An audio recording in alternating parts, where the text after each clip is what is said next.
Speaking of fires, that is the second reason for hope. Secularism has turned into a huge dumpster fire, the kind that happens behind a restaurant that cooks with lots of grease, and I don't see how they can recover. Introduction.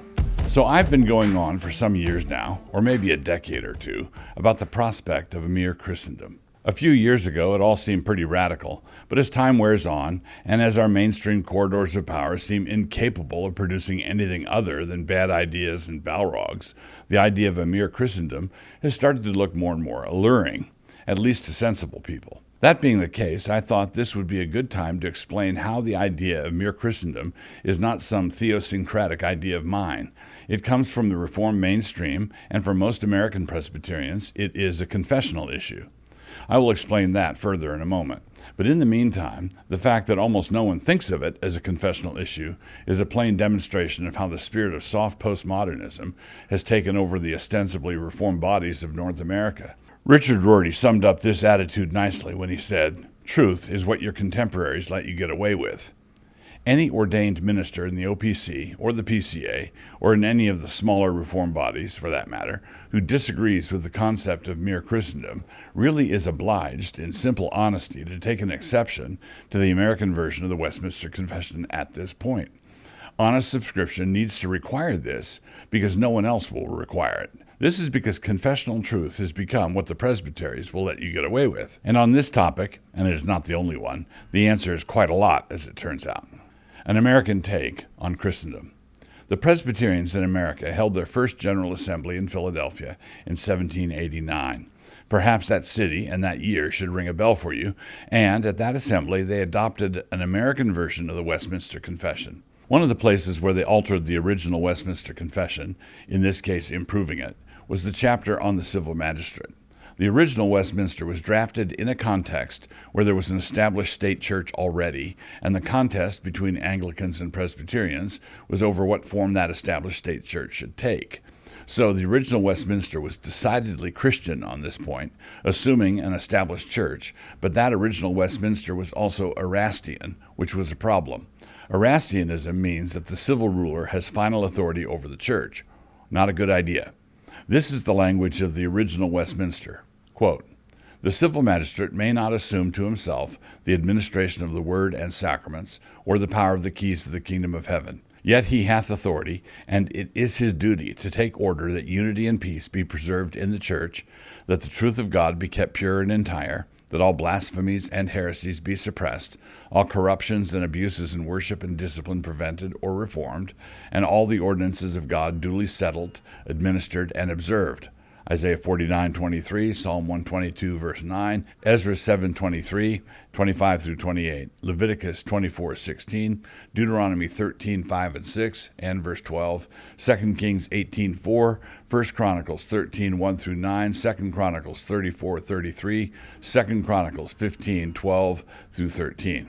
"For the better effecting whereof he hath power to call synods, to be present at them, and to provide that whatsoever is transacted in them be according to the mind of God." Westminster Confession of Faith 23:3. The glaring problem here is that the magistrate not only has the power to convene synods and to be present at them, which would be fine, but also to determine whether or not all those ministers and theologians were reading their Bibles right. This grants the magistrate far more authority in sacred things, in sacris, than he really ought to have. He does have necessary authority around sacred things, circa sacra, which is why he should have the power to convene synods and to attend them. But he really should not have power to dictate to the church what the right theological answer ought to be. Because we here at Christ Church subscribe to the original Westminster, we take an exception at this point. On this issue, the American Westminster is an improvement, although, as we shall see, it has an imperfection of its own. And so what does the American Westminster call for? Well, in brief, it calls for a mere Christendom. Quote, "Civil magistrates may not assume to themselves the administration of the word and sacraments, or the power of the keys to the kingdom of heaven, or, in the least, interfere in matters of faith. Yet, as nursing fathers, it is the duty of civil magistrates to protect the church of our common Lord without giving the preference to any denomination of Christians above the rest, in such a manner that all ecclesiastical persons whatever shall enjoy the full, free, and unquestioned liberty of discharging every part of their sacred functions without violence or danger.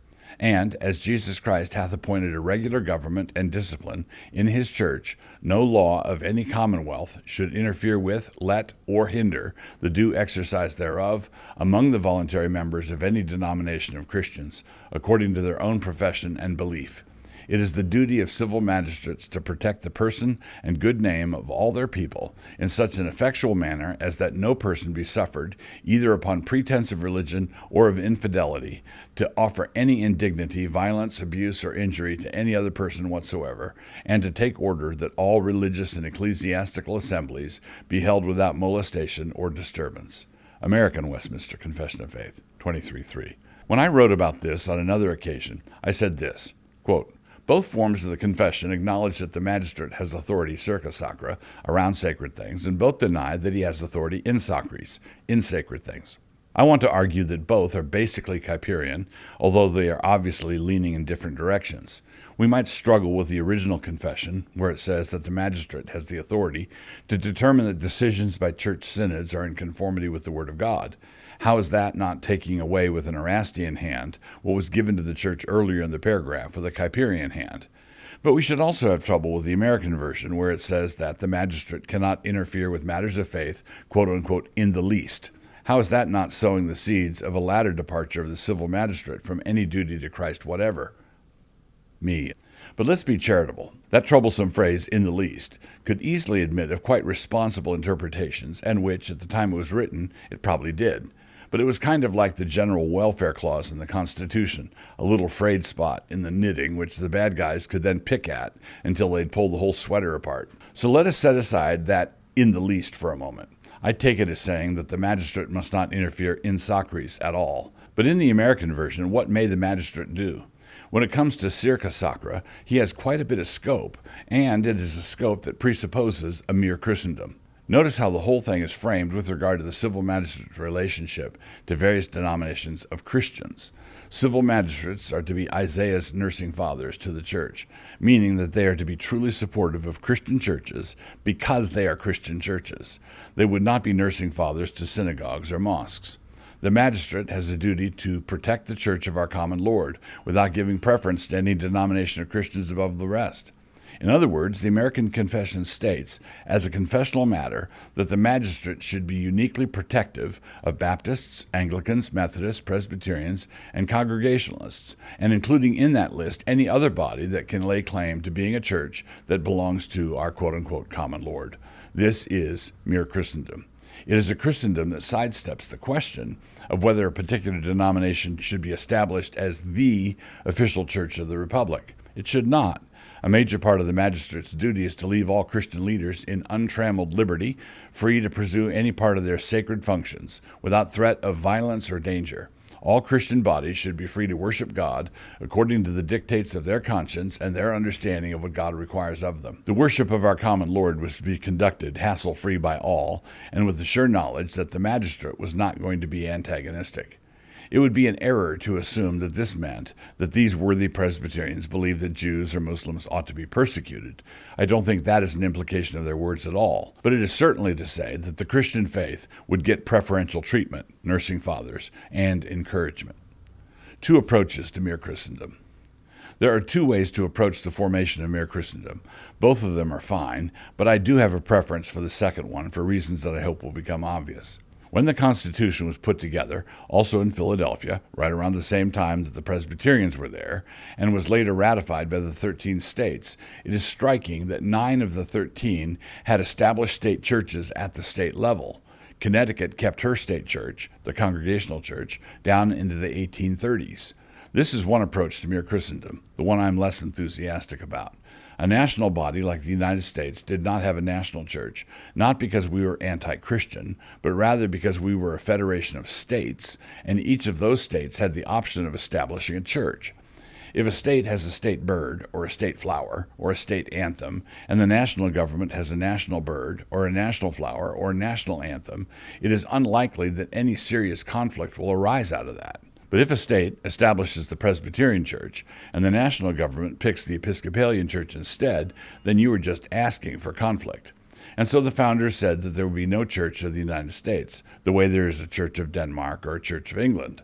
So this means that if Idaho established a Christian denomination as the official Church of Idaho, there are any number of arguments that could be brought against the move, and I myself would bring a number of them. But one argument I would not bring, and that is the argument that to do this would be unconstitutional. It would be nothing of the kind. The second approach is what might be called informal establishment, and is an arrangement that is very much like what is described in the American Westminster 23.3. This was what America functionally had from the founding down to the early part of the 20th century. But in order for it to work, there had to be a widespread Christian consensus. As long as that was there, an informal arrangement could work. When it started to erode, as it has massively over the last half-century, the secularists can immediately place all religions on the same footing, from Methodism to Melanesian frog worship, from jihadis to Jehovah's Witnesses, from Baptists to Balrogs, in order to observe cynically that there is clearly no common denominator tying all these together, and so we will have to go with a neutral secularism instead. But secularism is a faith system just like the others, and has absolutely no claim to a privileged position. We have two reasons to hope for a return to a Christian consensus of a kind that could support a Mere Christendom again. The first is our hope and prayer that God will grant reformation and revival to His church. The last several years have revealed that large sectors of the church were just playing games, but it has also been encouraging to see that there are many believers who really mean it. May God restore His church, empowering it, setting it on fire. Speaking of fires, that is the second reason for hope. Secularism has turned into a huge dumpster fire, the kind that happens behind a restaurant that cooks with lots of grease, and I don't see how they can recover. The thing they had going for them was that they used to be able to say to gullible Christians something like, "You see, we can be decent and moral just like you religious people. We share the same common values, only we don't appeal to a transcendental reality to ground those values. We can be trusted to be neutral referees when it comes to what we all share together as decent, law-abiding Americans." That used to fly. That used to work. But that was before 60 million children lost their lives. That was before Planned Parenthood started selling the baby parts. That was before drag queen story hours at your local library.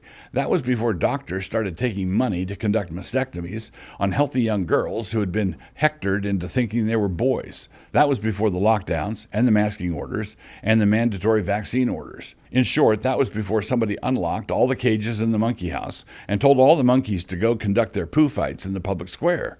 When that kind of diseased secularism finally ascends to the sky in a column of greasy black smoke, I believe that there will still be the remains of a Christian consensus that we can appeal to.